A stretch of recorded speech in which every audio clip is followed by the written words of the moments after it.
Okay, so we have started yesterday system of particles and rotational motion. System of particles we have seen rigid body, we have seen homogeneous body, okay, and after that we have seen that center of mass. So पूरी body का मास कौन से point पे concentrated होता है, that is centre of मास, पूरी body का मास, okay. Then उसके बाद हमें न्यूमेरिक सेंटर ऑफ मास के बेस पे ही न्यूमेरिकल्स हैं, so we will solve this numericals, after that we will move ahead. So ये सब हमने देख लिया था, ओके।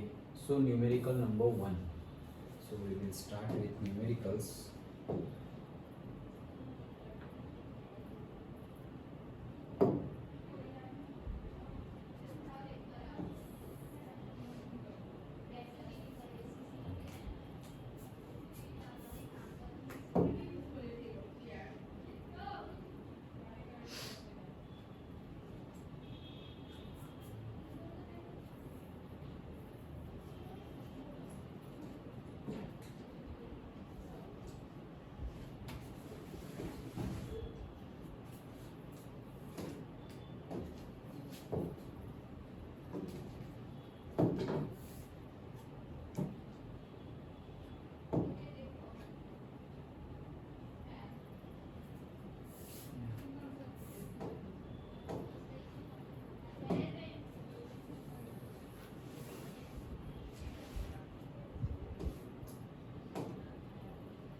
ये सारे न्यूमेरिकल्स, ये सारे formulas we have seen, right?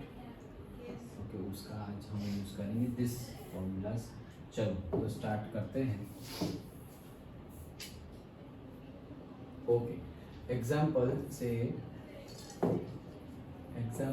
6.1 क्या बोल रहे हैं?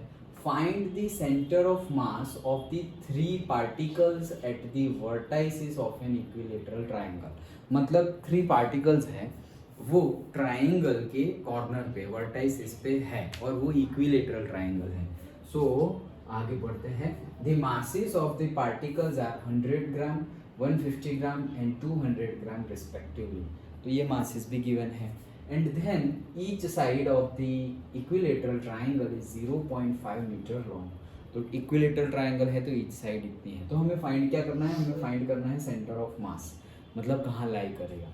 सो सपोज सबसे पहले हम XY कोऑर्डिनेट ड्रॉ कर लेते हैं, ओके। नाउ XY कोऑर्डिनेट में हम ट्राइंगल ऐसे लेते हैं कि उसका एक वर्टाइसिस हमारा ओरिजिन बन जाए, ओके। क्यों? क्योंकि हमें कोऑर्डिनेट लेने में इजी हो जाए। सो से this is X, this is Y, से मासेस है। देखो फिगर हमें गिवन नहीं है तो फिगर हमें ड्रॉ करनी पड़ेगी। ये 100 ग्राम, 150, 200, हम तो ऐसा नहीं कि सेम ले सकते, तो हम कोई भी वे में ले सकते हैं। यहाँ 100, यहाँ 150, हम बुक के अकॉर्डिंगली जा रहे हैं, लेकिन कोई भी लो आंसर सेम ही आएगा। सो से 100 ग्राम, यहाँ पर जो M1 है दिस इज से M1 and here say M2 and this is 150 gram and this is M3 which is 200 gram, okay. Then that's it. और each side is 0.5 metre. So यहाँ से यहाँ का जो डिस्टेंस है that is 0.5 metre. Done, okay. That's it. Centre of mass हमें ढूंढना है। तो सबसे पहले तो हमारे पास देखो क्या क्या है। हमारे पास M1 है, ओके, दैट इज 200 ग्राम, तो उसको हम केजी में लिख लेते हैं 0.2 kg। Done, okay. Then sorry M3 था ये तो, ओके। देन M2 है हमारे पास 150 ग्राम, तो हम उसको लिख लेंगे 0.15 kg। एंड M1 जो हमारे पास 100 ग्राम है उसको हम लिखेंगे 0.1 kg। ये 3 लिख दिया। अभी 0.5 मीटर उसकी साइड है, तो हम 0.5 ना लिख कर हम लिख लेते हैं से 1/2 मीटर, तो थोड़ा इजी रहेगा। क्या? 1/2 metre. Done, okay. So 1/2 metre. Now अभी हम एक्सिस, सबसे पहले तो ये सपोज पॉइंट A है, ये B है और ये C है। तो B के कोऑर्डिनेट्स तो हमें पता ही है 0, जीरो है। ई से सी के कोऑर्डिनेट्स निकाले तो क्या आएंगे, just give a gas. Gas क्या बताओ, 10th में पढ़ लिया है हमने। क्या है? 0.5, 0। Correct, okay. सो सी के कोऑर्डिनेट होंगे 0.5, 0 और यही टर्मिनोलॉजी में लिखे तो हम बोलेंगे 1/2, 0। तो दो के मिल गए। अभी थर्ड का ढूंढना है हमें। सो थर्ड की हाइट कितनी होगी वो हमें नहीं पता है, लेकिन थर्ड आधे पे होगा वो तो हमें पता है, क्योंकि इक्विलेटरल ट्राइंगल है। तो ये तो कितना होगा, मतलब से एक्स एक्सिस में कितना होगा, से 1/2 मीटर है तो 1/4 हो जाएगा, 1/2 डिवाइड बाई 2। ओके, सो इसके एक्स एक्सिस में मतलब यहाँ पर जो मूव होगा वो, ओके, से आधा आधा मतलब क्या, 1/2 है तो 1/2 डिवाइड बाई 2 करेंगे तो कितना हो जाएगा, 1/4। ऐसे भी तुम 0.5 को डिवाइड बाई 2 करो तो 0.25, तो 1/4 0.25 ही होता है। सो 1/4 से 1/4 कॉमा, अब y कितना है ये हमारे पास नहीं है, सो हम इसके लिए यूज कर लेते हैं पाइथागोरस। ओके, सो ये लाइन हमने बना ली। So this distance we have that is 1/4 metre. Okay, and this distance also we have that is 0.5। 0.5 means we are writing 1/2 meter. This is 1/4 meter, this is 1/2 meter. So this we will get. इसका कोई नाम दे दो, A B C and say D। तो यहाँ पे लिख लो by Pythagoras theorem. Okay, so by Pythagoras theorem क्या लिख सकते हैं हम, से अच्छा ओके, चलो BD square plus AD square is equals to say AB square. Therefore 1/2 AB square मतलब 1/2 का square is equals to BD square that is 1/4 का स्क्वायर एंड AD स्क्वायर वो तो फाइंड करना है। So therefore AD square is equals to 1/2 का square that is 1/4 minus इसका 1/4 हो जाएगा, इसका हो जाएगा 1/4, 4 जा 16। डन। ओके, सो ये हो जाएगा 16 minus 4 that is 12 divided by 16 minus 4 12 divided by 64। Therefore से 4 3 जा एंड 4 कितना होगा, 4 1 जा 2 4 6 जा। ओके, 3/16 AD स्क्वायर क्या आया, 3/16 एंड देयरफॉर AD क्या आ जाएगा, स्क्वायर रूट ऑफ 3। अच्छा वैसे लिख देते हैं, √3 डिवाइडेड बाय 4 ऐसा लिख देते हैं, क्योंकि 4 16 का 4 हो जाएगा। ओके, तो AD मिल गया। ओके, तो यही हमारा y डिस्टेंस है। सो कोऑर्डिनेट मिल गए, इसके भी कितने आ गए, से √3 डिवाइडेड बाय। डन। समझ में आ गया? इतना समझ में आया? हमने अभी तक सिर्फ कोऑर्डिनेट सारे ABC के फाइंड किए। ओके, चलो नेक्स्ट, अब हम x कोऑर्डिनेट अगर फाइंड करना चाहे तो हमारे पास फॉर्मूला है m1x1 plus m2x2 plus m3x3 divided by m1 plus m2 plus m3। तो क्या हो जाएगा, m1 दैट इज 100 ग्राम, तो 100 को तो हमने लिखा है 0.1 इंटू x1, तो इसका x1 तो 0 हो गया वो तो। ओके, ये है सपोज इसको m1 लिया है, इसको m2 लिया है और इसको m3 लिया है। सो this is my x1 y1, ये मेरे है x1 y1, ये मेरे है x2 y2 and this is my x3 y3। So okay, so कहाँ गए, ये रहे m1 x1 प्लस m2 मतलब 0.15 एंड x2 मतलब से 1/2 प्लस m3 मतलब से हमने लिया है 0.2 and x3 that is 1/4 divided by 100 and 150 250 250 and 200 450 that is 0.45। हाँ क्यों, वो बुक वाला था ना, तो परसों बंदी आज गया मैं उनके पास, मैं कल गया था, मतलब परसों बंदी कल गया था, तो उनके पास कोई बुक नहीं थी। उन्होंने कहा कि कल ना 4 बजे तुम द्वारा से अपनी दुकान है बताया वहाँ से ले आना, वहाँ तुम्हें बुक मिल जाएगी। मैं गया, दुकान ही बंद थी उनकी। तो मिली बुक? दुकान बंद थी। अच्छा वो कहाँ गई? वो तो मिल गई। ये की मिली, ये मेरी है। ओके चलो, तो इतना समझ में आया। ओके नाउ कहाँ पहुँचे हम? यहाँ पे पहुँचे m1 plus m2 plus m3। बस अब सिंपल कैलकुलेशन करना है तो तुम्हें x मिल जाएगा। ओके तो ये तो देखो 0 के साथ मल्टीप्लाई है तो ये तो पूरा कट ही हो गया। देन ये 0.15 divide by 2 and 0.2 divide by 4, तो तुम्हें करना हो तो तुम फटाफट कर सकते हो। 0.15 डिवाइड बाई 2 करेंगे तो वो कितना हो जाएगा से 15 डिवाइड बाई 2 7.5, तो 0.075 हो जाएगा, राइट? 0.075 इसका आधा डन। देन यहाँ पे है 0.2 डिवाइड बाई 4, तो 2 डिवाइड बाई 4 करेंगे तो 1/2 आएगा। 2 डिवाइड बाई 4 करेंगे तो 1/2 आएगा, और 1/2 मतलब 0.5, लेकिन एक और 0.5 निकालना है तो से 0.05। डन, समझ में आ रहा है? ओके सही है ना? हाँ, इसका निकाला तो हमारा क्या हो जाएगा से 2/10, 2/10 देन 2 डिवाइड बाई 4 करेंगे तो हमारा आ जाएगा 0.5 डिवाइड बाई 10 0.05, करेक्ट। और होल डिवाइडेड बाई से 0.45।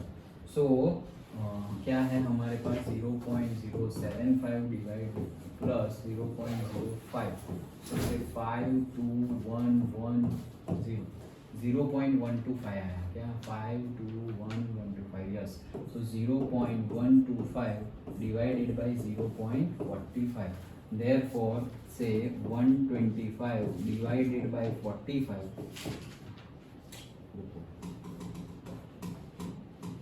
क्या आया हमारा? 125 एंड 45। सो हमारे पास आया है 0.125 divide by 0.45, that is equals to 125 divided by say 1000 into से 45 इंटू से यहाँ पर हो जाएगा 100। So that is equals to ये 100 गया और ये गया, तो से 5 25 फाइजा 125 और यहाँ पे 5 9 जा। सो एक्चुअली यहाँ पर आ गया है 25 डिवाइडेड बाई 90, और यहाँ होगा ना, यस। सो ये 5 इसका हटाएंगे तो 5 5 सा एंड यहाँ पे आ जाएगा 5 2 सा।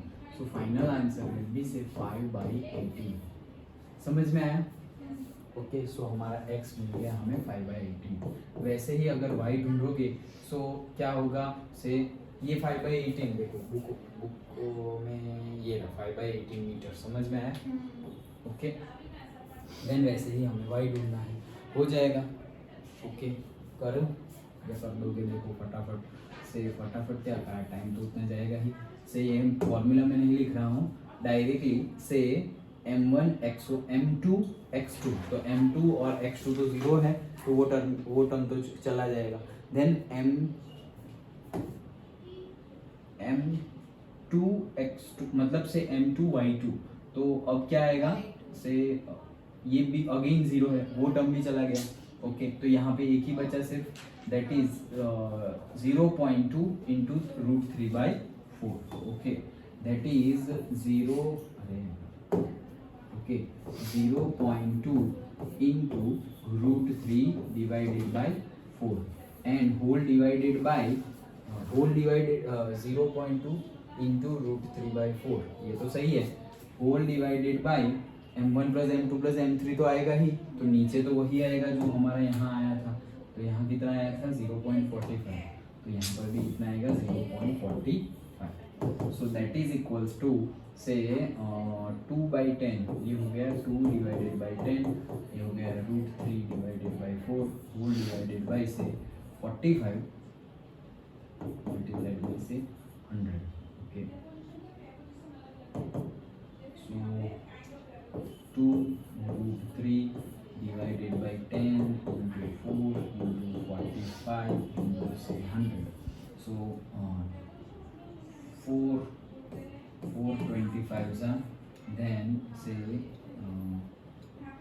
5 5s are and 5 9s are.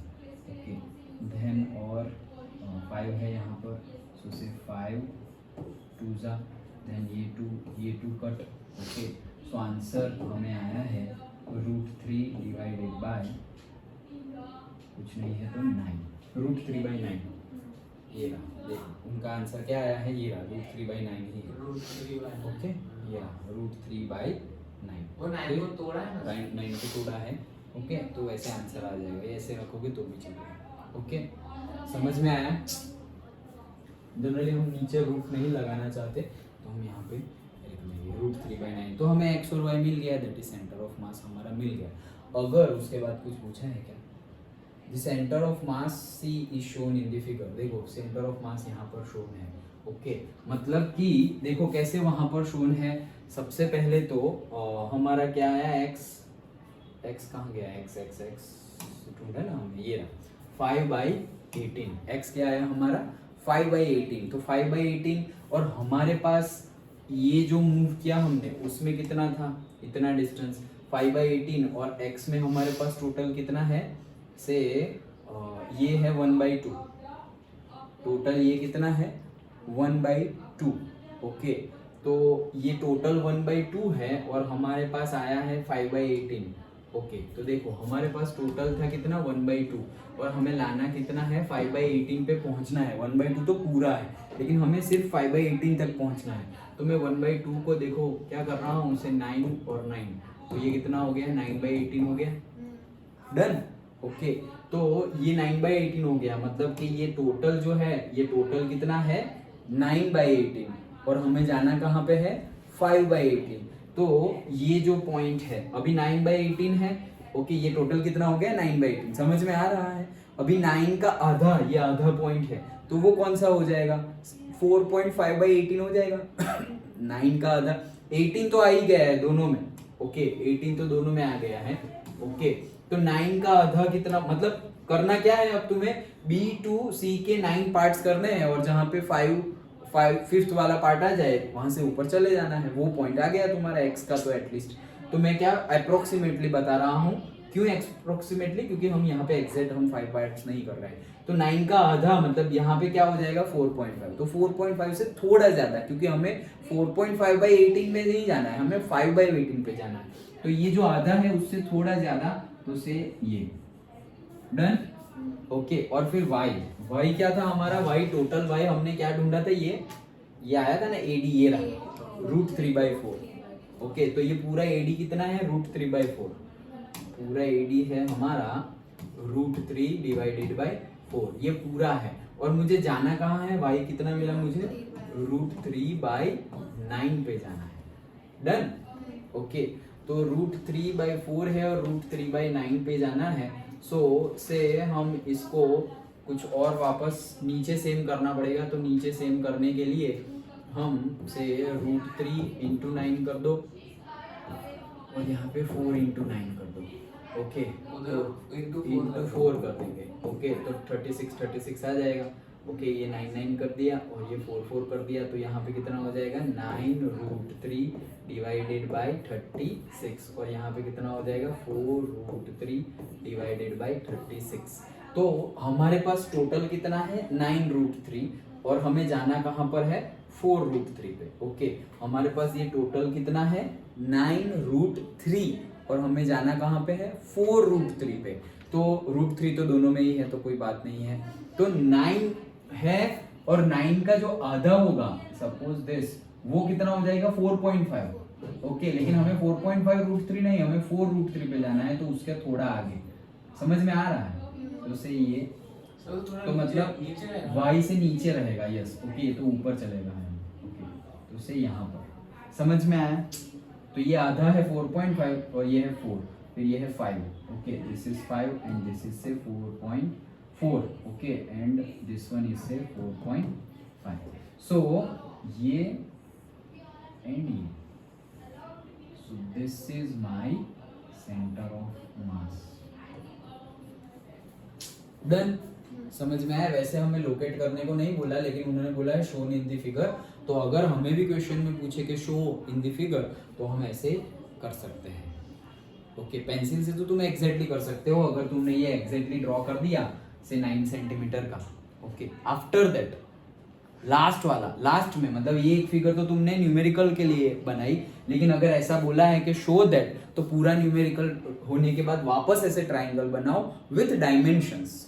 Okay, तो भाई यहाँ पर से टोटल 1/2 है, तो तुम कुछ अप्रोक्सीमेटली तुम्हारे पास जो आई है वैल्यू वो ले लो, तो जिससे कि तुम वैसे एग्जैक्टली यहाँ पर जा सको x और y में। मतलब तुम्हारे पास आंसर आ गया है x एंड y, तो तुम्हारा x है 5/18 और तुम्हारा y है √3/9। तो √3/9 है, तो यहाँ पर भी 2 करो, यहाँ पर भी 2 करो, तो ये हो जाएगा 2/√318 और ये हो जाएगा 5/18। तो तुम्हें इतना सिर्फ देखना है, ओके, कि x में 5 पार्ट्स लेने हैं, ओके, और y में 2√3 पार्ट्स लेना है सेंटर ऑफ मास के लिए। ओके, अदरवाइज टोटल x हमारे पास है 1/2, दैट इज 1/0.5, दैट इज 1/2, और टोटल y है हमारे पास वो जो AD था वो, दैट इज √3/4। समझ में आया? सो तुम फिर से ट्राइंगल ड्रॉ करके बता सकते हो अगर ऐसा पूछे तो। अदरवाइज जो बुक में है उतना तो हमने आराम से गिन लिया है। अंडरस्टूड? पक्का समझ में आ गया? तो ये था हमारा न्यूमेरिकल नंबर 1। चलो आगे बढ़ते हैं। Okay, now say numerical number 2। Okay, so second numerical देखते हैं। देखो, find the centre of mass of a triangular lamina. So जो ट्रायंगुलर लेमिना है, ओके, उसका सेंटर ऑफ मास फाइंड करो। तो ये तो मैं तुम्हें यहीं पे बता दूंगा। ओके, सपोज ये ट्रायंगुलर लेमिना है, उसका सेंटर ऑफ मास फाइंड करो, बस उतना ही गिवन है, ना कोई कोऑर्डिनेट गिवन है, ना कुछ भी गिवन है। तो एक्चुअली सेंटर ऑफ मास कहाँ होगा? तो देखो, ये एक लाइन है, वैसा ही मैं दूसरा इसके पैरेलल लाइन ड्रॉ कर सकता हूँ। ओके, अगर इसका एकदम नजदीक, हाँ एकदम नजदीक ऐसे पैरेलल लाइन ड्रॉ कर सकता हूँ। डन? ओके, एकदम नजदीक अगर पैरेलल लाइन ड्रॉ की, तो से इतना जो पार्ट है ना उसको मैं निग्लेक्ट कर रहा हूँ। ओके, उतने पार्ट को मैं निग्लेक्ट कर रहा हूँ, तो मेरा सेंटर ऑफ मास मतलब जो आधा बनेगा, हाफ, तो वो कितना बनेगा? ये जो लाइन है रेक्टेंगल है, ये रेक्टेंगल बन गया ना अब तो रेक्टेंगल का सेंटर ऑफ मास मुझे यहाँ पे मिल गया सपोज। ओके, रेक्टेंगल का सेंटर ऑफ मास तो मिल जाएगा, लेंथ का आधा और ये जो हाइट है उसका आधा, तो सेंटर ऑफ मास तुरंत मिल गया। देन अगेन ऊपर मैं वापस ही ऐसे ही पैरेलल लाइन ड्रॉ कर रहा हूँ। अब मेरा रेक्टेंगल कौन सा है? लाइक दिस, ये मेरा रेक्टेंगल बन गया।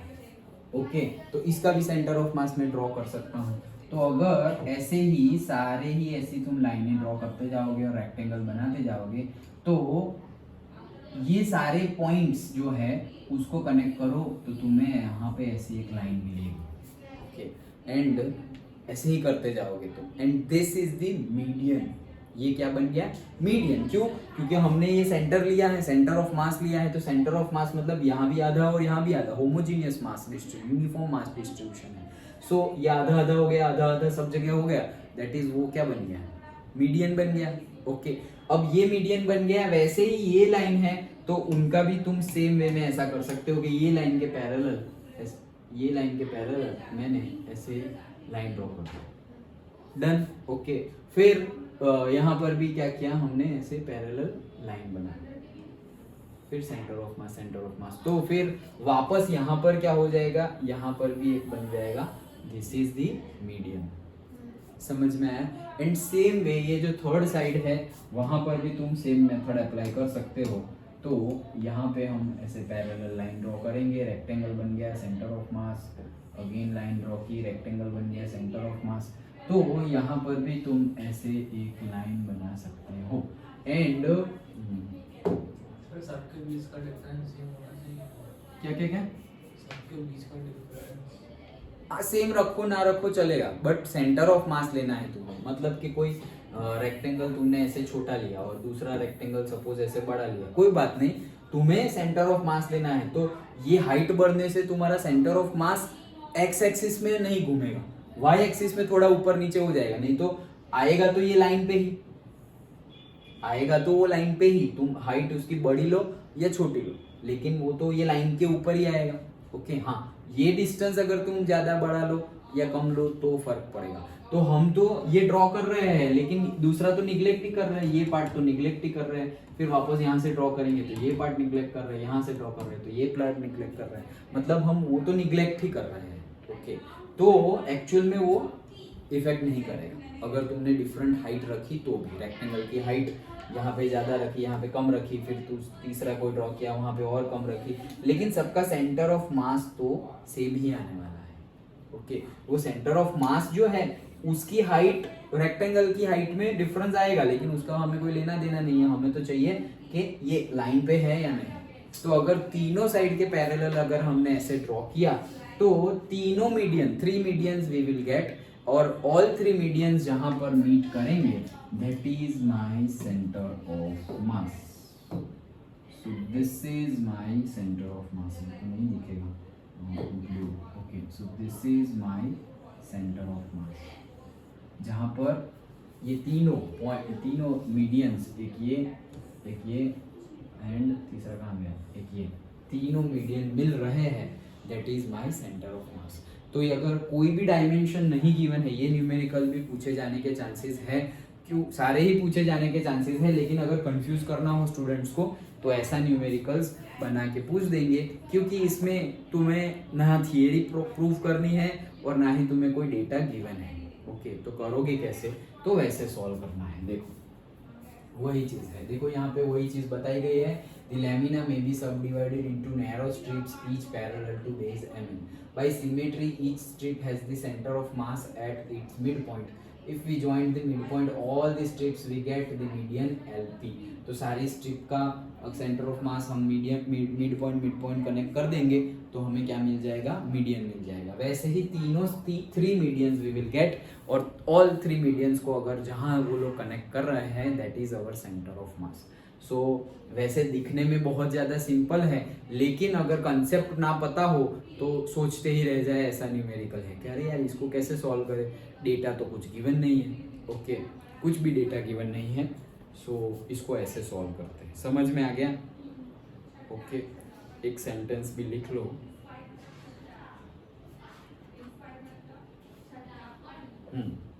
एक सेंटेंस लिख लो। The center of mass of a triangular lamina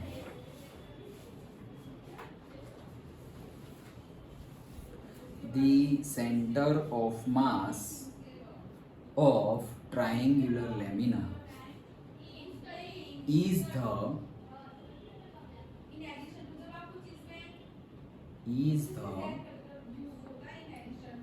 point of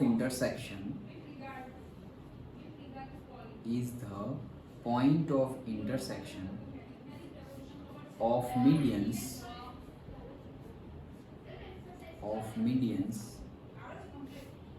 at the centroid.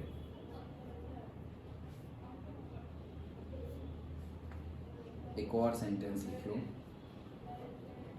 A median divides the lamina. A median divides the lamina into 2 equal triangles. A median divides the lamina into 2 equal triangles.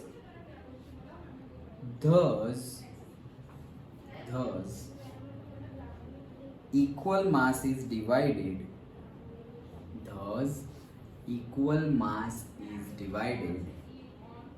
For uniform lamina.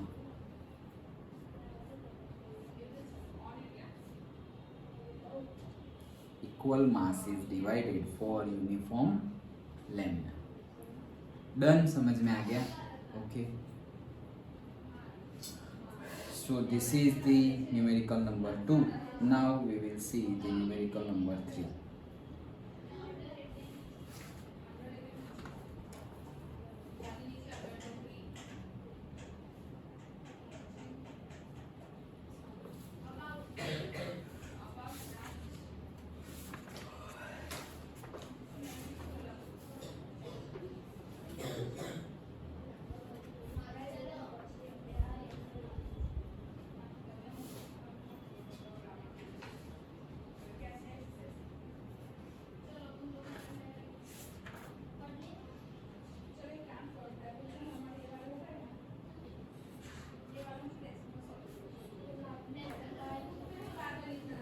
Done.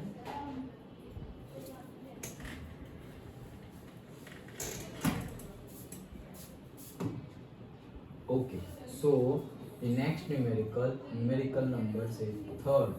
Okay, say नई book के accordingly 6.3.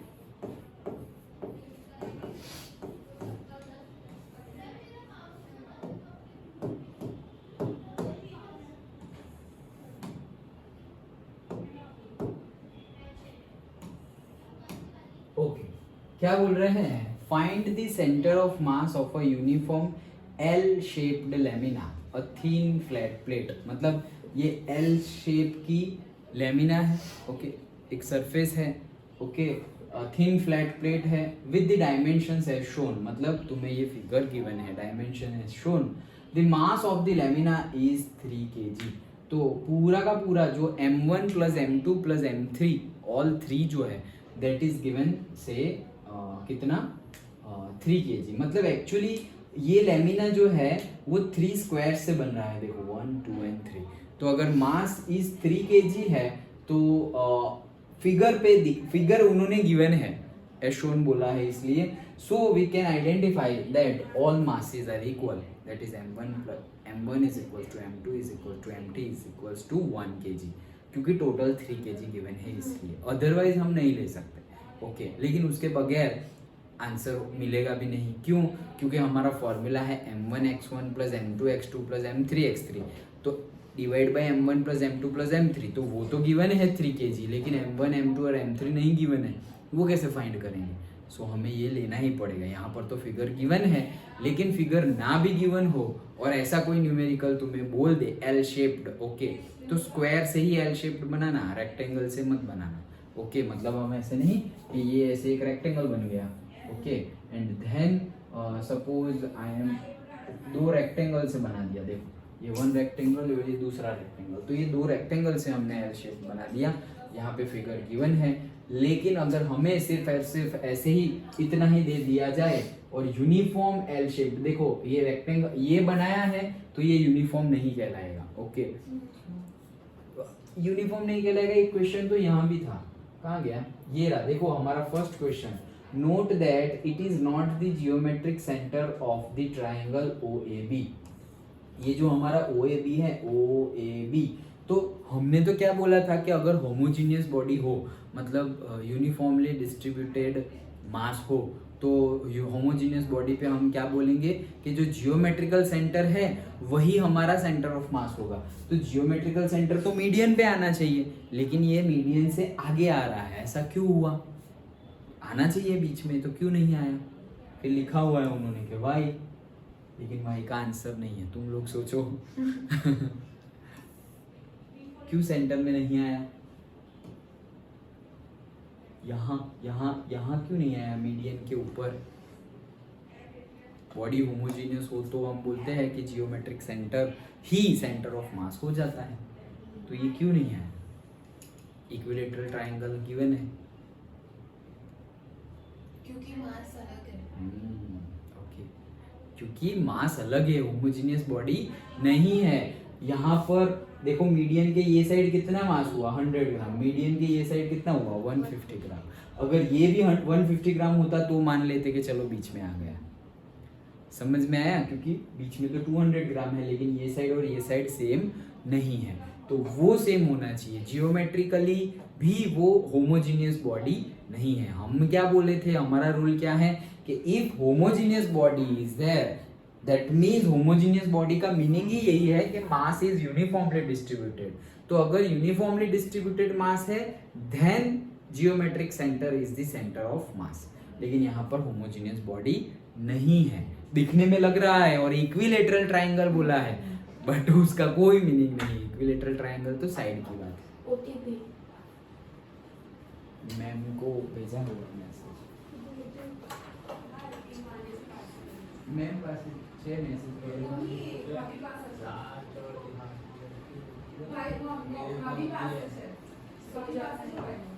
नीचे ma'am ने कहीं क्या बोला जाके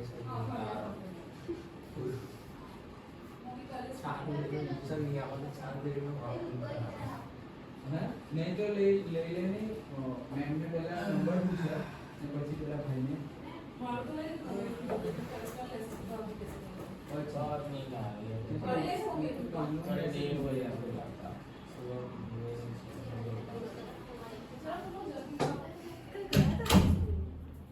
हाँ चलो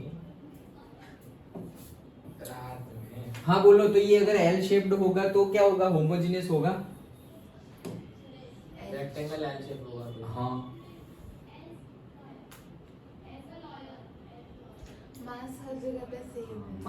मास हर जगह पे गिवन अगर ऐसा है तो हम बोलेंगे कि होमोजीनियस है। लेकिन यहाँ पर हमें गिवन है क्या कि ऐसा स्क्वायर बॉडी है और टोटल 3 kg है और सबके डायमेंशन सेम ही है ऐसा लग रहा है, लेकिन लगने से नहीं, हम चेक कर लेंगे। तो देखो ये 0 0 है और ये कितना है 0,2, मतलब ये टोटल हाइट कितनी है 2। फिर ये 0 0 है और ये 2,0 है, मतलब ये भी कितना है 2। और ये 1 1 है और ये 1,2 है, मतलब ये भी यहाँ कितनी 1 है, मतलब ये 2 है टोटल और ये 1 है, तो ये 1 हुआ तो ये भी 1 हुआ, मतलब एग्जैक्टली हाफ है। Then we can say yes uniformly distributed है, क्योंकि ओवरऑल मास हमें गिवन है 3 kg। तो हम डायमेंशंस के ऊपर से भी बोल देंगे कि m1 m2 और m3 सेम हो जाएंगे। Done, okay.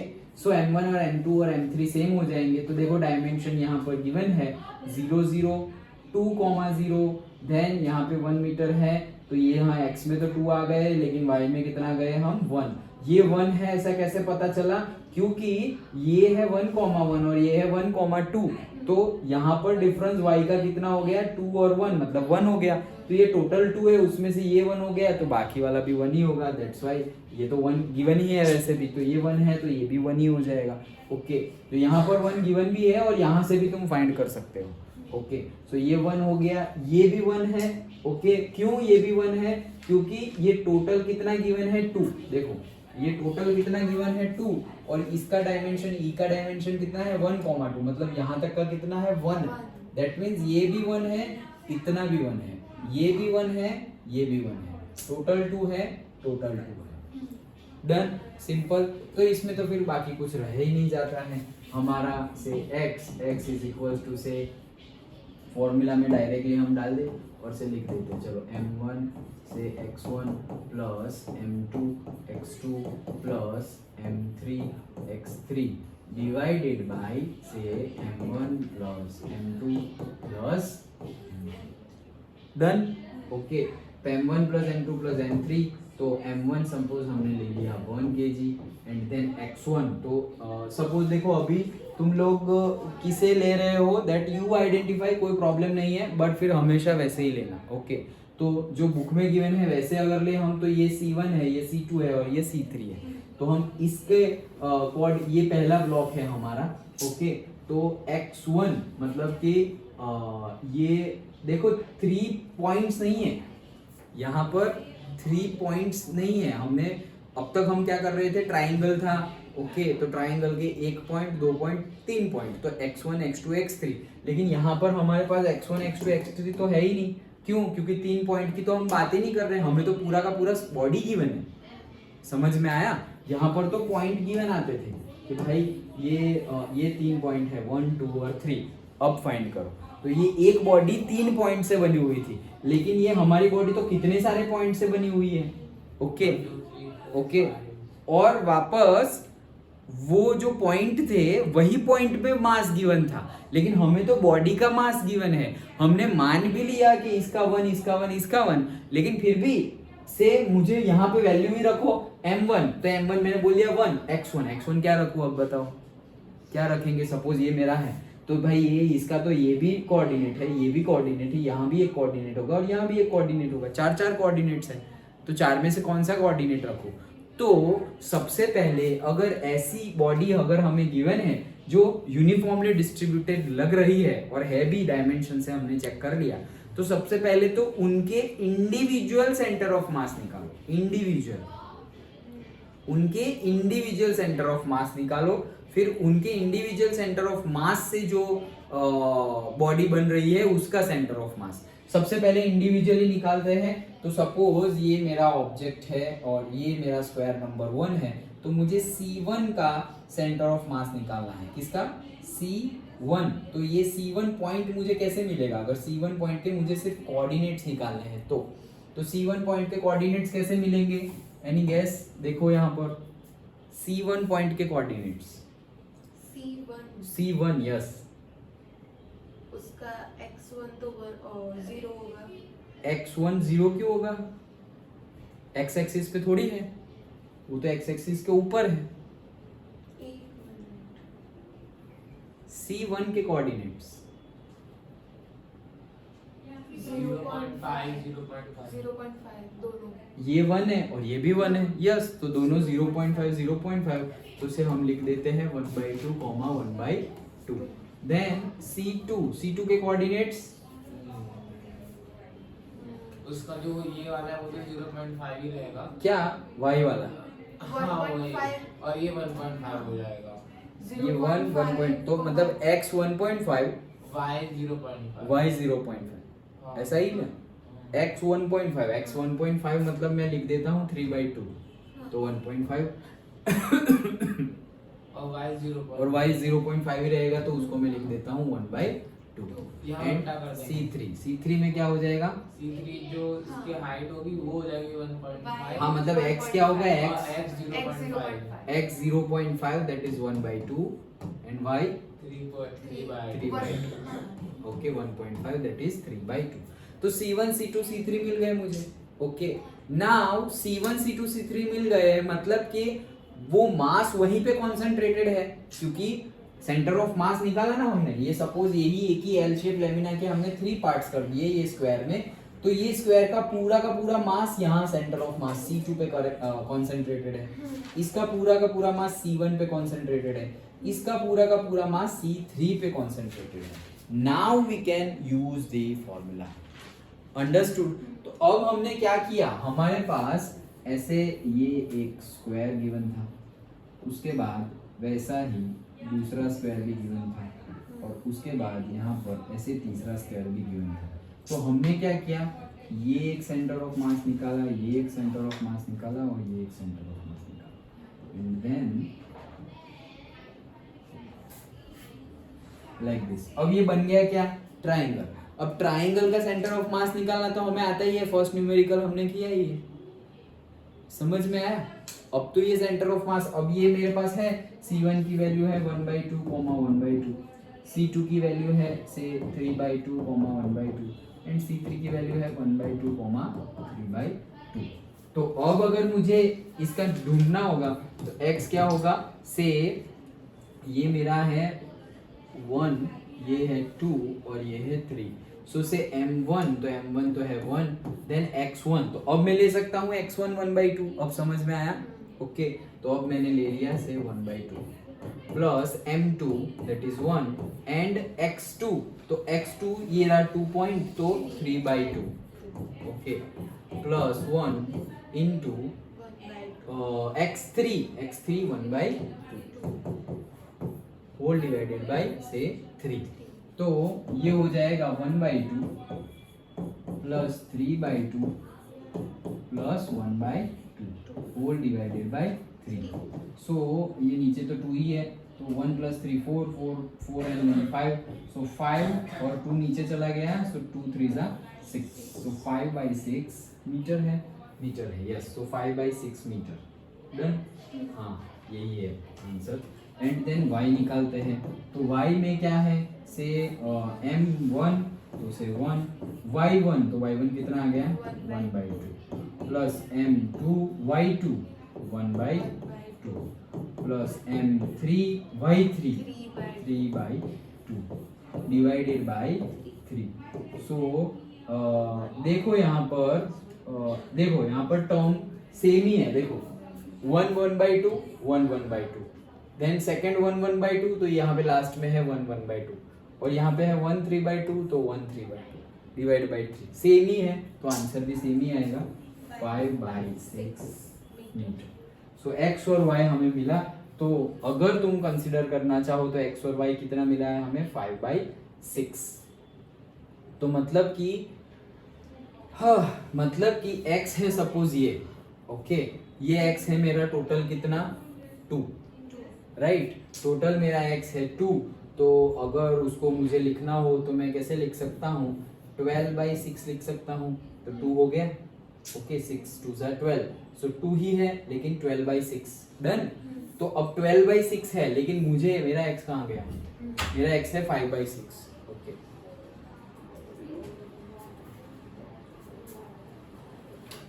जो आटली चालશે ને તો પછી કાઢીએ। વાહ, ક્લિયર તો વંચાય પણ જોઈ લે તમે તો કાઢીએ। જોઈ કોની બધી એ મેં ચાલી ખબર નહીં આવી નહીં કઈ કેટલું કેટલું કરતા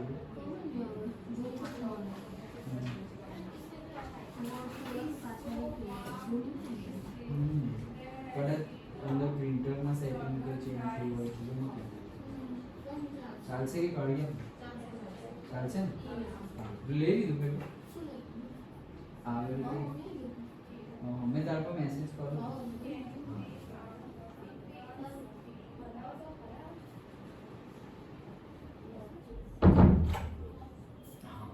चलो, तो अगर जैसे कि 5/6 है तो हमारा 12/6 हो गया। तो ये पूरा का पूरा कितना है 12, तो ये आधा कितना हो जाएगा 6, तो मुझे कितना चाहिए 5/6, मतलब 12/6। तो ये कितना हो गया, ये 12/6 था तो ये हो गया 6/6 हो गया, राइट। तो उसके थोड़े पहले आ जाएगा 5/6, तो मेरा लाइन यहाँ पे ऐसे बनेगा, डन। ओके, और फिर वो भी 5/6 है और वो भी 2 ही है। ओके, तो उसका आधा जो है ये, ओके, वो कितना हो जाएगा से 6/6। तो फिर 6 तक नहीं जाना है, 5 तक ही जाना है, तो फिर वहां पर भी ऐसे लाइक दिस। तो ये पॉइंट आया, ये जो पॉइंट आया है दैट इज 5/6, 5/6। तो हम बोल सकते हैं कि दिस पॉइंट इज से centre of mass. Okay, and again वो मीडियन पे ही होगा।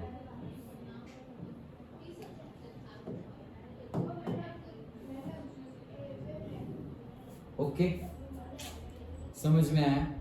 तो अगर न्यूमेरिकल के बाद अगर तुम्हें बोल भी दे कि show that where it is और वेयर इट इज लाइंग, तो फिर तुम्हें बताना आना चाहिए। लेकिन समझ में आया ये सेंटर ऑफ मास, कहीं पे हमें पॉइंट दिए होंगे और कहीं पे हमें पूरी बॉडी दी होगी, उसमें से सेंटर ऑफ मास निकालो, और उसके अब पॉइंट वाला मिल गया है तो अब करो आगे। ओके, और सेकंड न्यूमेरिकल तो कुछ एक्सेप्शनल ही था कि कुछ भी नहीं गिवन है, लेकिन फिर हमें पता होना चाहिए। जनरली तुम्हें यही देंगे ट्राइंगुलर। ओके, सो वैसे निकालना है, अदरवाइज ऐसा समझो कि ऐसा कुछ से पैरेललोग्राम दे दे और बोल दे कि सेंटर ऑफ मास निकालना, तो क्या करोगे? पैरेललोग्राम दे दे और बोले कि सेंटर ऑफ मास निकालो, ओके, 2 ट्राइंगल बन जाएंगे। यस, सो दोनों ट्राइंगल के सेंटर ऑफ मास होंगे और फिर वो सेंटर ऑफ मास का आधा करना पड़ेगा। यहाँ पर तुम ऐसे 2 ट्राइंगल बना दिए, अब ये 2 ट्राइंगल का तो मीडियन तुम निकाल ही सकते हो। ओके, यहाँ एक बना दिया, यहाँ एक बना दिया और तीसरा यहाँ पे बना दिया, तो ये एक मीडियन मिल गया। वैसे ही यहाँ पर मीडियन ढूंढेंगे हम से यहाँ।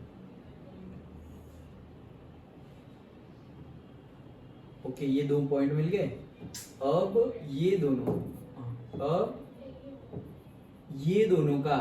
पॉइंट मिल गए हैं। ओके, अब वो दोनों का सेंटर ऑफ मास, मतलब you can connect that and mid point तुम कनेक्ट कर सकते हो। सो मोस्ट प्रोबेबली ये जो लाइन आएगी वो यहाँ पे ही आएगी पॉइंट। समझ में आया? ये अभी खड़े खड़े मैंने न्यूमेरिकल बना दिया, लेकिन ऐसा कुछ भी कर सकते हैं वो लोग। ओके, समझ में आया? ऐसा कुछ भी, लेकिन अगर ऐसा पूछा और अगर तुमने सेकंड न्यूमेरिकल किया होगा, अच्छे से समझ में आ गया, तो अभी तुमने ही आंसर दिया ना कि 2 ट्राइंगल बन जाएंगे। ओके, तो जो किया हुआ है बुक के एग्जांपल्स वो एकदम अच्छे से किए तुमने, तो कुछ इसके अलावा भी कुछ दूसरा भी पूछ ले तो तुम्हारा दिमाग दौड़ेगा, दिमाग चलेगा, दैट इज फॉर श्योर। यहाँ पे ध्यान दिया होगा तो अंडरस्टूड, समझ में आ गया? Okay, that's it. तो ये 3 न्यूमेरिकल्स है। चलो अभी आगे थियरी पढ़ते हैं हम।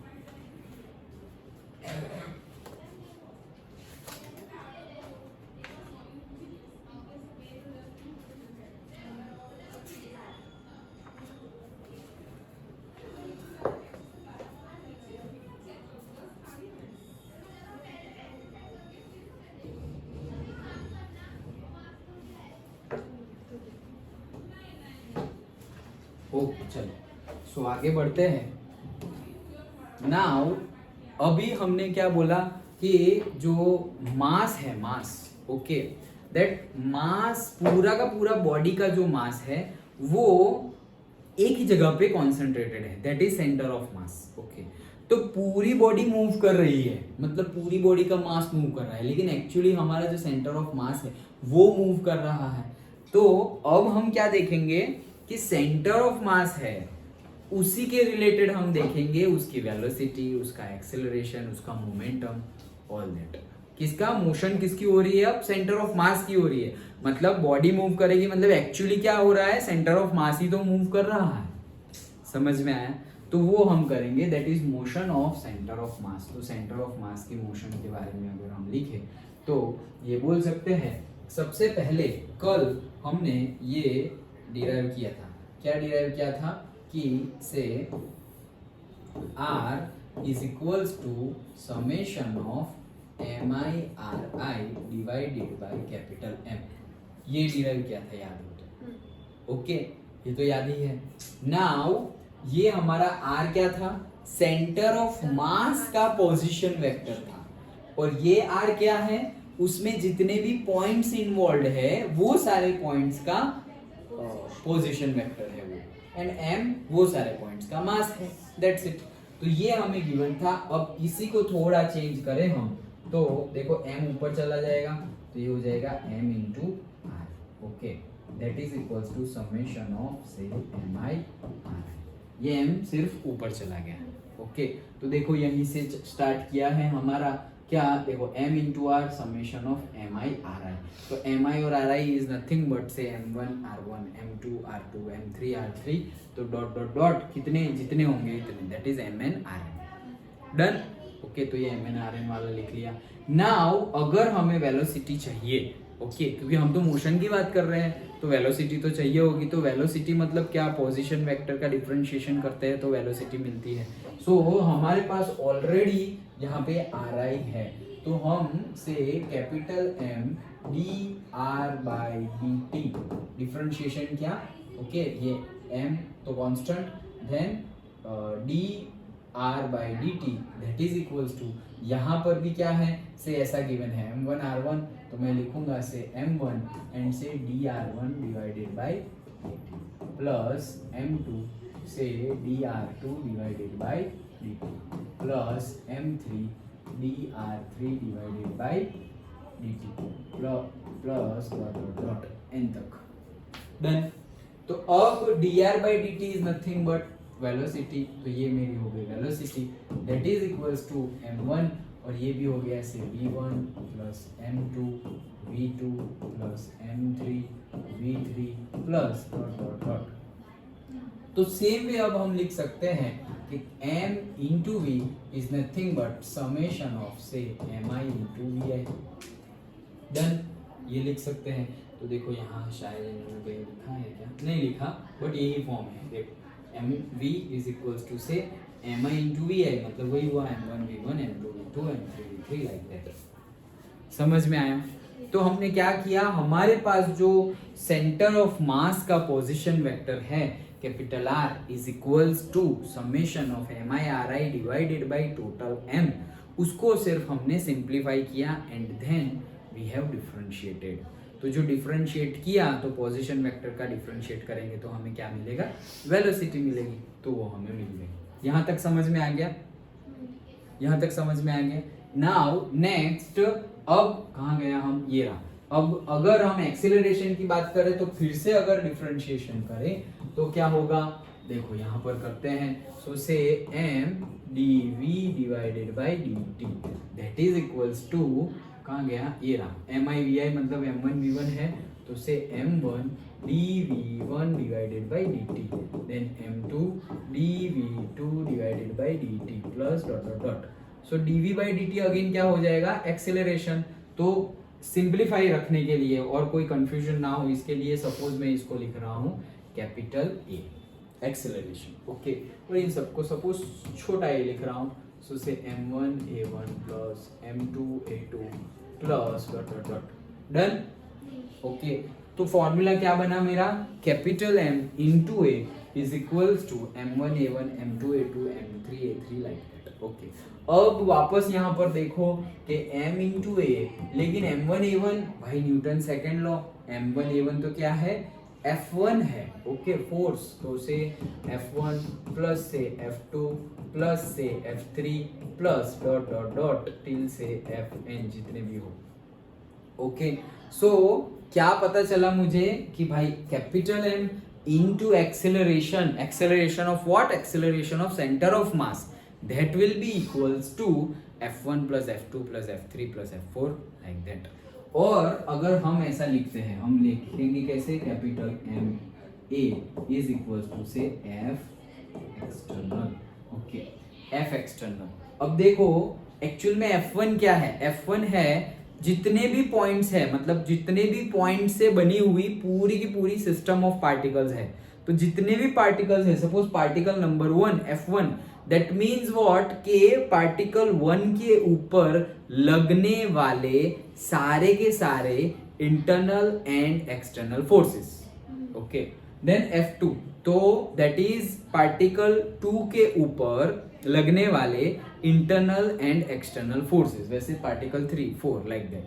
तो फिर हमने यहाँ पर डायरेक्टली लिख दिया है अभी, दैट इज F एक्सटर्नल। तो हमने एक्सटर्नल तो है, इंटरनल क्यों नहीं लिखा, तो इसका रीजन है, इंटरनल इसलिए नहीं लिखा क्योंकि सपोज पार्टिकल 1 पार्टिकल 2 पे फोर्स लगा रहा है, देन पार्टिकल 2 पार्टिकल 3 पे फोर्स लगा रहा है, according to say third law of Newton. Okay, क्या है, action and reactions are equal in magnitude and opposite in direction. तो जितना फोर्स पार्टिकल 1 पार्टिकल 2 पे लगा रहा है, उतना ही फोर्स पार्टिकल 2 पार्टिकल 1 पे लगाएगा। तो इंटरनल फोर्स तो हमने क्या बोल दिया, नलीफाई हो जाएगा, क्योंकि इक्वल ही है, जितना 1 2 पे लगा रहा है उतना 2 1 पे ही लगा रहा है। सो इंटरनल फोर्सेस निग्लेक्ट कर दिए, नलीफाई कर दिए। सो रहे सिर्फ क्या, एक्सटर्नल फोर्स, मतलब बाहर से पॉइंट 1 पे जो फोर्स लगने वाले हैं वो, फिर बाहर से पॉइंट 2 पे पार्टिकल 2 पे जो फोर्स लगने वाले हैं वो, प्लस बाहर से जो पार्टिकल 3 पे जो फोर्सेस लगने वाले हैं वो, तो सारे ही P1 F1 F2 F3 सब का सम कर दे। सो उसके लिए हम लिख सकते हैं MA external, MA is equals to F external. समझ में आया, पक्का? ओके, सो क्या किया हमने, ये रब कर दूं या रहने दूं, कर दूं, देखो ये क्लीन किया।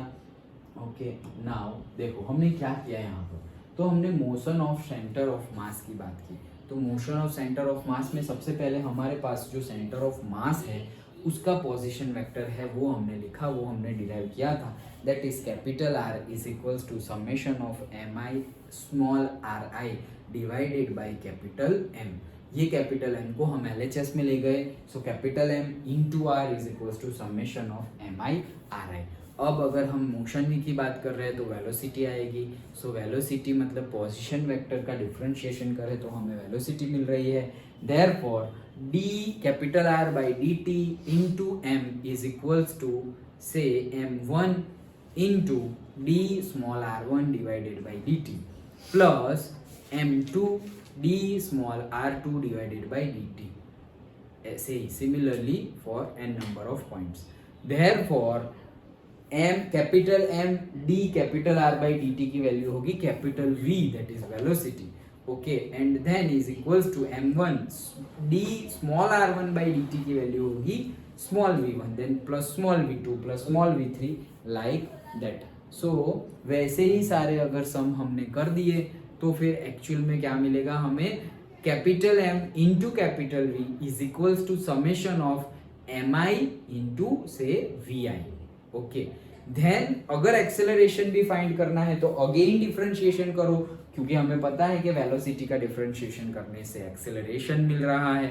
तो m into d capital V by dt is equals to say m1 d small v1 by dt plus m2 d small v2 by dt like that. Okay, so capital M d capital V by dt, that is capital A acceleration of the center of mass और centre of mass का कब मिलेगा, जब ये सारे छोटे छोटे के एक्सेलरेशन को सम अप हम करेंगे तो वो क्या हो जाएगा, से m1 small a1 plus m2 small a2 plus m3 small a3 like that. अब अगर बात करें तो ये ma है, वो तो सारे ma मतलब क्या, Newton second law of motion that is force. So m1 a1 को हमने लिख दिया f1, m2 a2 को लिख दिया हमने f2 लाइक दैट। ओके, अब हमारे पास है m capital A is equals to सारे f का सम, उसको हमने लिख लिया f एक्सटर्नल इसीलिए क्योंकि इंटरनल फोर्सेस आर निग्लेक्टेड और से nullify by each other. Okay, that's it, समझ गए। ओके, तो यही था पूरा मोशन ऑफ सेंटर ऑफ मास। देखो जो इंटरनल फोर्सेस की बात मैं कर रहा था वो यहाँ पर भी लिखा हुआ ही है। The centre of mass of a system of particles moves as if all the mass of the system was concentrated at the center of mass and all the external forces were applied at that point। तो सारे ही external forces कहाँ पे apply हो रहे हैं, centre of मास पर। और जो मैं इंटरनल फोर्स की बात कर रहा था वो ये रहा, देखो among these forces on each particle there will be external forces exerted by the bodies outside the system and also the internal forces exerted by the particles on another। So we know from the Newton's third law that these internal forces occur in equal and opposite pairs and in the sum of the forces their contribution is zero। मतलब कि internal forces का contribution zero हो जाएगा। That's why only the external forces contribute to the equation। Done? Okay, चलो तो आगे बढ़ते हैं।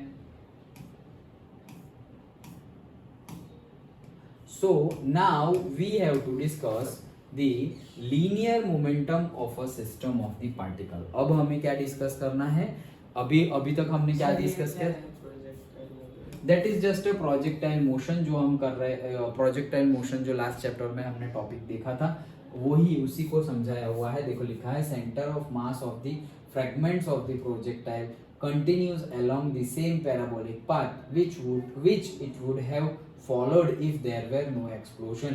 मतलब जैसे कि यहाँ पर यहाँ तक वो गया कुछ, ओके सपोज बॉम्ब है ऐसा समझो, तो प्रोजेक्टाइल मोशन उसकी हुई और यहाँ पर एक्सप्लोजन हो गया तो आगे वो नहीं होगी।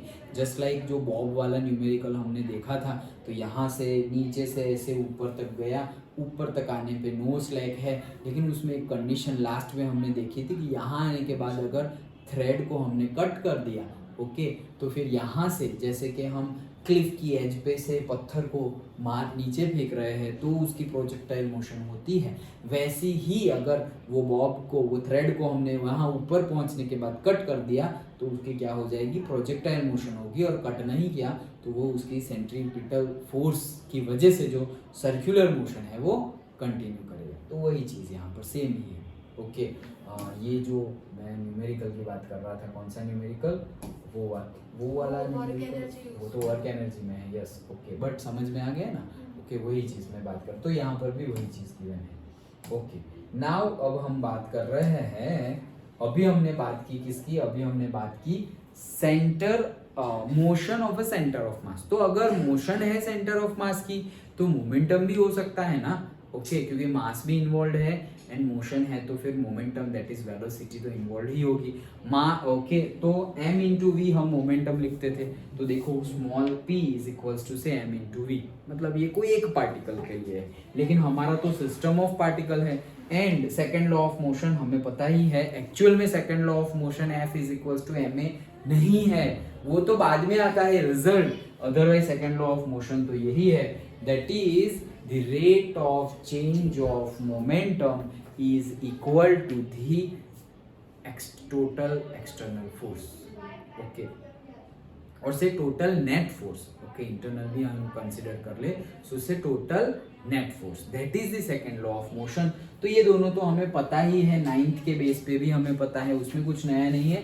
लेकिन यहाँ पर जो हम अभी करने वाले हैं दैट इज न्यू, कि भाई जैसे हम बोल रहे हैं P is equals to mv, लेकिन हमारा तो सिस्टम ऑफ पार्टिकल्स है, बहुत सारे पार्टिकल्स की बात करने वाले हैं। तो अगर एक पार्टिकल है उसका होगा से P1 which is equals to m1v1, दूसरा कोई पार्टिकल है उसका होगा P2 और उसका भी होगा M2V2। तीसरा कोई पार्टिकल है उसका मोमेंटम है small p3 which is equals to M3V3। तो टोटल मोमेंटम कितना होगा? So total momentum will be the sum of all the momentum, that's it. Okay, so P1 M1 V1 P2 M2 V2 सबका सम कर दे तो क्या मिलेगा? सब में देखो M1 V1 M2 V2 M3 V3 like that. अब ये कहां से आया देखो, कंपेयरिंग दिस विथ इक्वेशन 6.8। तो इक्वेशन 6.8 मतलब कौन सा इक्वेशन याद है? इक्वेशन 6.8 मतलब कि इक्वेशन कहाँ गया है यहाँ लिखने को दो। 6.8 मतलब वो किसकी बात कर रहे हैं? वो बात कर रहे हैं say v is equals to 1 upon say capital M summation say mi। ये फॉर्मूला हमने डिराइव किया था, राइट? वेलोसिटी का ये फॉर्मूला हमने डिराइव किया था, अभी भी तो किया। ओके, जस्ट अभी नहीं किया हमने m into V is equal to summation of mi vi, ये हमने किया। ओके, तो एक्चुअली ये क्या है? vm is equal to summation of mi vi है। डन। तो ये देखो m1 v1 m2 v2 m3 v3 मतलब ये एक्चुअली क्या है? This is nothing but summation of mi vi। Done. तो ये mi vi है, लेकिन दैट इज इक्वल्स टू तो p, ये तो p के लिए लिखा है भाई तुमने, तो p ही है, लेकिन ये समेशन ऑफ mi vi जो लिखा है, तो भाई समेशन ऑफ mi vi के लिए तो मेरे पास तो एक और फॉर्मूला भी है जहां पर समेशन ऑफ mi vi होता है m इंटू v। तो इसीलिए यहाँ पर लिख दिया कि capital P is equals to capital M into capital V। मतलब जो छोटे के लिए हम बोल रहे थे एक पार्टिकल के लिए बोल रहे थे मोमेंटम, तो हमने बोला कि उसका मास और उसका वेलोसिटी। तो वैसे ही अगर सारे पार्टिकल के मोमेंटम की बात करें तो capital M that is summation of all the particles, mass is summation of masses of all the particles, and capital V is the summation of velocities of the all the particles. Simple. तो उसी के लिए given है thus the total momentum of a system of particle is equals to the product of the total mass of the system and the velocity of center of mass। ये capital V क्या है? velocity of the center of mass। Capital A क्या था? Velocity of the acceleration of the centre of mass. तो capital V, capital A, centre of mass की velocity and acceleration जो हमने previous theory में discuss की वो है। अंडरस्टूड? ओके, तो हमारे पास P is equals to mv आ गया। नाउ अगेन हम तो डिफरेंशिएट तो कर ही सकते हैं, mv है तो अगर dp बाई dt किया, यहाँ पर dp बाई dt किया, m कांस्टेंट है तो dv बाई dt किया, so dv by dt that is nothing but capital M into A, क्योंकि dv बाई dt क्या है? एक्सेलरेशन। सो उसके लिए लिख सकते हैं m इंटू ए, लेकिन dp बाई dt तो वो क्या हो जाएगा? f एक्सटर्नल, क्योंकि सेकेंड लॉ।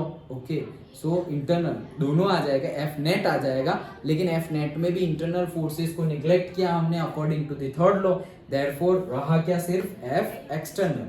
तो dp बाई dt के लिए हम लिख सकते हैं f एक्सटर्नल, तो हमारा फॉर्मूला वापस बन गया f external is equals to capital M into capital A। Okay, that's it।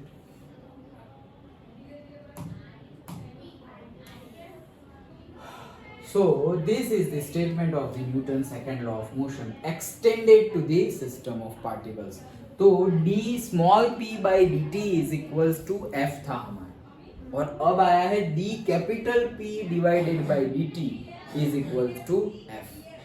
That means कि जो f हमने एक पार्टिकल के लिए Newton second law of motion बताया था, वो सिस्टम ऑफ पार्टिकल्स के लिए भी एप्लीकेबल है। हमने प्रूव किया यहाँ पर, समझ में आया? ये एक बात भी इंपॉर्टेंट है क्या? दिस ये तो समझ लिया, ये वाला the sum of the external forces acting on a particle is zero. अगर सारा का सारा सम जो है forces, net force F external है, F एक्सटर्नल मतलब क्या? कि F1 plus F2 plus F3 plus F4 सब, तो अगर सबका सम जीरो है, सबका सम जीरो कैसे हो सकता है? हो सकता है ना, एक x डायरेक्शन में लग रहा है और एक माइनस x डायरेक्शन में लग रहा है। ओके, तो जीरो हो जाएगा। ओके, तो सारे के सारे अगर सम जीरो हो जा रहे हैं फोर्सेस का, मतलब F एक्सटर्नल जीरो हो जा रहा है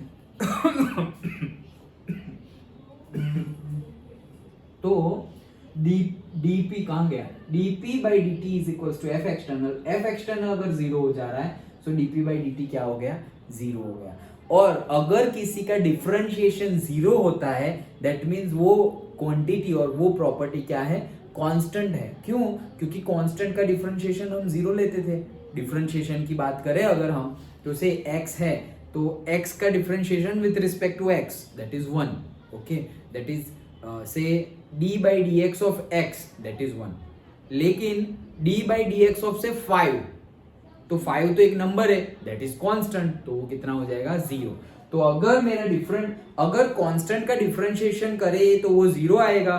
तो अगर 0 डिफरेंशिएशन आ रहा है दैट मींस वो प्रॉपर्टी कांस्टेंट है, उसका उल्टा। अगर कांस्टेंट है 5 है, ये कांस्टेंट है, उसका डिफरेंशिएशन करे d5 by dt तो आंसर आएगा 0।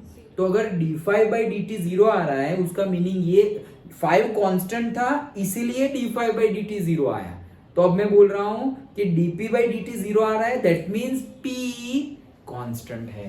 सो p कांस्टेंट है वो हमें पता चला। मतलब p कांस्टेंट है मतलब क्या, टोटल मोमेंटम कंजर्व्ड रह रहा है। कांस्टेंट मतलब क्या, same, okay. So when the total external force acting on a system of particle is zero, the total linear momentum of the system is constant, and this is the law of conservation of the total linear momentum of a system of particles.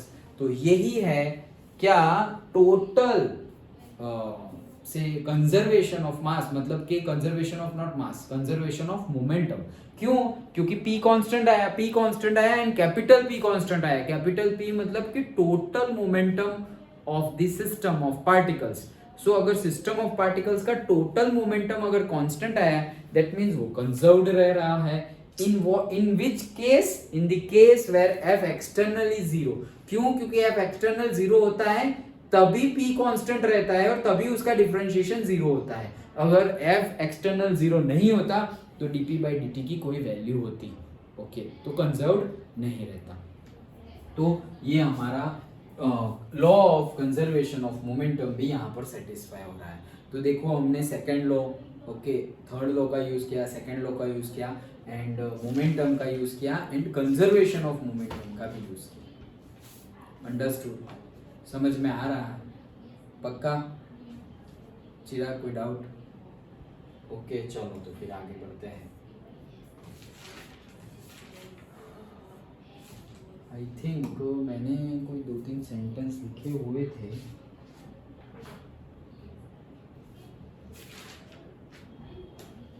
हाँ yes, वो तो अभी next theory के लिए ही लिखे हुए हैं, कोई बात नहीं, टाइम तो हो गया, कोई नहीं, थोड़ा देख लेते हैं। क्या अब तक देखो हमने क्या डिस्कस किया था? अब तक हमने डिस्कस किया था से dot product of vectors, okay, dot product of vectors discuss किया था। एक्चुअली वो क्या शो कर रहा था, अगर तुम्हें याद हो तो बताओ क्या शो कर रहा था? अगर मेरा ऐसे एक वेक्टर A है और ऐसे एक वेक्टर B है तो dot product of the vector A dot B क्या शो कर रहा था? एक प्रोजेक्शन, क्या ए का प्रोजेक्शन B पर, यस, ओके, तो उसको हम लिखते थे क्या, A इंटू से B कॉस थीटा।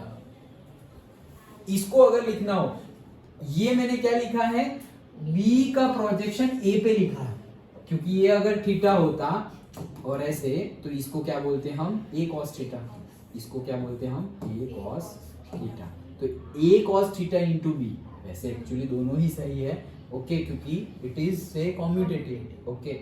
सो ये हमारा था कौन सा, डॉट प्रोडक्ट। अभी एक और प्रोडक्ट हम सीखने जा रहे हैं, प्रोडक्ट ही सीखने जा रहे हैं, है प्रोडक्ट ही, okay, and that is known as cross product. भाई ये क्या बात हुई, प्रोडक्ट ही है, क्यों जरूरी है? वो पहला था वो इनफ नहीं है? नहीं, जो हम अभी क्रॉस प्रोडक्ट सीखने जा रहे हैं that cross product will be useful in say theories like what we are going to study further in this chapter. Torque है, then say angular velocity है, angular momentum है, angular acceleration है, okay, ये सब हम पढ़ेंगे जब भी ऐसे कंटिन्यू ही रहेगा, ओके। सो नहीं, मंडे को एग्जाम है ना, मंडे को एग्जाम है ना, कल छुट्टी है, कल छुट्टी है, हाँ तो संडे को पढ़ेंगे। परसों संडे पेपर है ना, को तो परसों आज शाम को आप एक मिनट बुलाओगे ना? आज क्या है? थर्सडे। थर्सडे है, ओके। तुम्हारा पेपर कब है? परसों। सैटरडे को है, सैटरडे को पढ़ेंगे, ओके। क्रॉस प्रोडक्ट नहीं, क्रॉस प्रोडक्ट तो अभी खत्म हो जाएगा, आगे की बात कर रहा हूँ, क्रॉस प्रोडक्ट में कुछ नहीं है, okay. So cross product is nothing somewhat change. क्यों ये मतलब मैं कहने का मीनिंग क्या था कि अगर ये ना पढ़े क्यों जरूरी है? क्यों ये जरूरी है? क्योंकि जो टॉर्क का फिनोमिनन है, एंगुलर मोमेंटम, एंगुलर एक्सेलरेशन, ये सारे फिनोमिनन है, वो सारे फिनोमिनन के लिए it is necessary, okay. That's why we are learning cross product. तो क्रॉस प्रोडक्ट में क्या है? Say vector A and say vector B, तो उसको डिनोटेशन कैसे करते हैं? बीच में ऐसे क्रॉस लगा देते हैं, क्रॉस मतलब मल्टीप्लाई वाला साइन, ओके। सो ए क्रॉस बी, और उसका मैग्नीट्यूड कितना होता है? उसका मैग्नीट्यूड होता है ए बी साइन थीटा, वो कॉस थीटा था, और ये क्या है? Sine theta, A B sine theta, where theta is the angle between A and B, ओके। थीटा क्या है? Angle between A and B, ये उसका मैग्नीट्यूड है, ओके। ये उसका मैग्नीट्यूड है, और उसकी डायरेक्शन भी अलग अभी हम करते हैं। लेकिन वहां पर क्या होता था कि अगर डॉट प्रोडक्ट करे तो वो तुम्हें क्या मिलता था? उसका रिजल्टेंट क्या मिलता था? तुम्हें एक स्केलर क्वांटिटी मिलती थी, यहाँ पर तुम्हें एक वेक्टर क्वांटिटी मिलेगी। मतलब कि A cross B is something like say vector C, A cross B is say vector C, और सी की मैग्नीट्यूड ये है, डायरेक्शन अभी हम फाइंड कर रहे हैं। लेकिन कहने का मीनिंग ये है कि डॉट प्रोडक्ट में तुम्हें वेक्टर नहीं मिलता था, यहाँ पर क्या मिल रहा है? एक वेक्टर मिल रहा है, स्केलर नहीं वेक्टर मिल रहा है, वहां पे स्केलर मिलता था। अंडरस्टूड? तो ये उसकी साइन हो गई, उसका magnitude A B sine theta, where theta is the angle between A and B, और again it will give you vector quantity not scalar quantity. और उसकी डायरेक्शन, और क्या बात करें हम, that's it, A B result of the dot product, हाँ।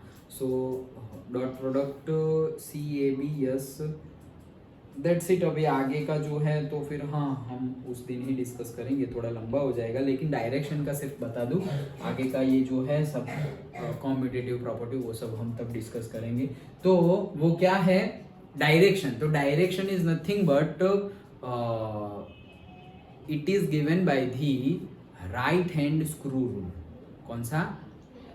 वो 10th में इलेक्ट्रिसिटी में देखे थे हमने, फ्लेमिंग्स राइट हैंड रूल। वैसे ही ये फ्लेमिंग का नहीं है, बट नेम क्या है उसका?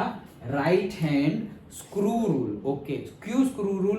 क्योंकि ये सपोज स्क्रू है, ओके, और यहाँ पे मैंने एक नट एंड बोल्ट बोलते हैं ना हम, तो बोल्ट है, screw in the sense bolt है, और एक नट है, तो नट हमने अगर ऐसे लगा दी, अगर मैं यहाँ ऐसे घुमा रहा हूँ गोल, ऐसे ऐसे घुमा रहा हूँ, तो एक्चुअली वो अंदर जा रहा है, ऐसे घुमाते जा रहा हूँ और कहाँ जा रहा है? अंदर जा रहा है। समझ में आ रहा है?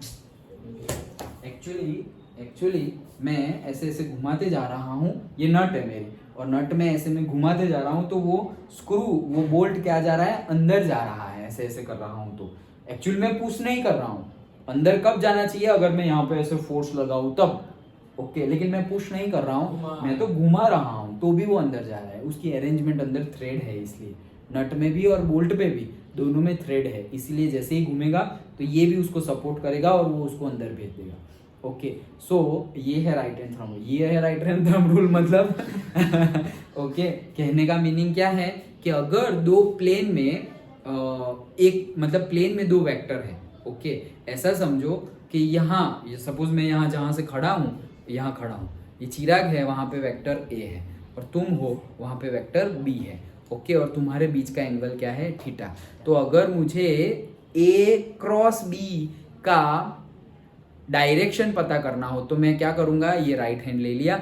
अब राइट हैंड में सबसे पहले तो ए से बी तरफ जा रहे हैं हम, तो ए की तरफ मेरी चारों उंगलियां रहेगी, और बी की तरफ तुम जा रहे हो तो बी की तरफ ये उंगलियों को मोड़ दो। तो ऐसे मोड़ दिया, बी ए से बी की तरफ मोड़ दिया, तो मेरा जो वेक्टर होगा, मतलब जो फाइनल रिजल्टेंट वेक्टर मिलेगा, उसकी डायरेक्शन क्या होगी?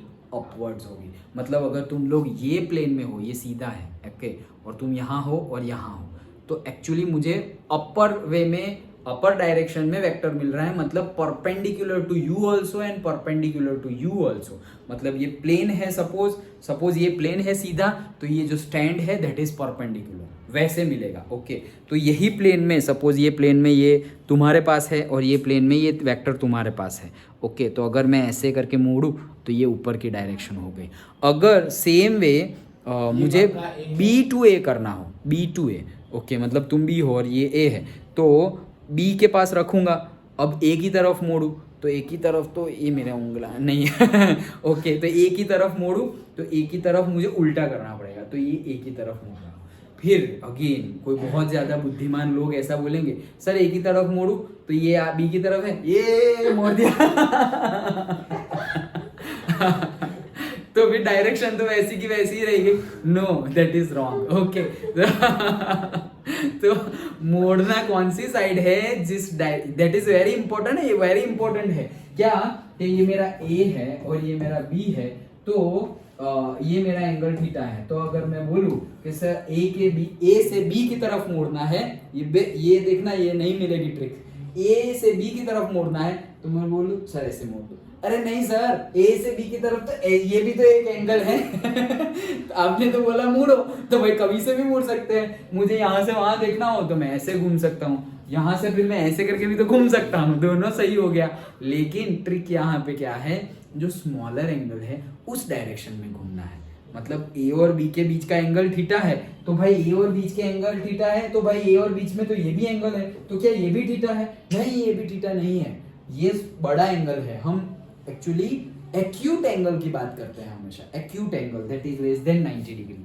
ओके, सो अब क्या करेंगे हम, सपोज बी टू ए, तो बी टू ए यही डायरेक्शन में घूमेंगे। अगर देखो मैंने ऐसा कर दिया कि ये बी है और ऐसे करके घुमा के ए के पास आएंगे, तो ये तो कितना बड़ा एंगल हो गया, नॉट दैट, दिस एंगल। तो ऐसे करेंगे तो जो डायरेक्शन होगी वो कौन सी होगी, downwards, that is downward direction में मेरा वेक्टर सी होगा। सपोज उसका रिजल्टेंट ए क्रॉस बी का रिजल्टेंट सपोज वेक्टर सी है, तो वो डाउनवर्ड डायरेक्शन में होगा।